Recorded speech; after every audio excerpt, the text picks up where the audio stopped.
Absolument chacun d'entre vous a quelque chose à offrir. Et vous avez une responsabilité envers vous-même, de découvrir quelle est cette chose. Mon père a abandonné ma famille lorsque j'avais seulement 2 ans.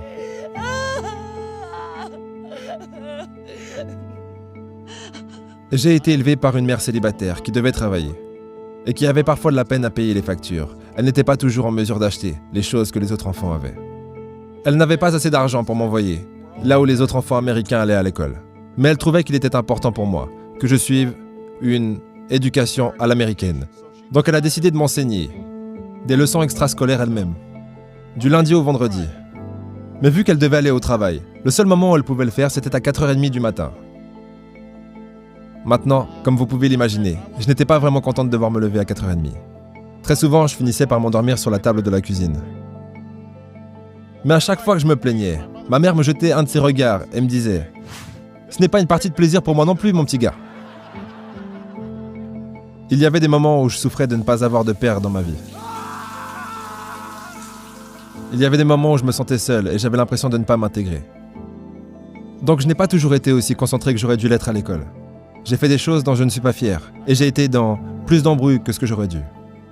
Ma vie aurait pu très facilement tourner au cauchemar. Mais j'ai eu de la chance. J'ai eu beaucoup de deuxième chance.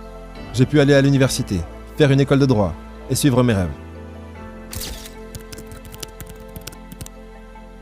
Ma femme, la première dame, Michelle Obama, elle a une histoire similaire. Aucun de ses 2 parents n'a été à l'université.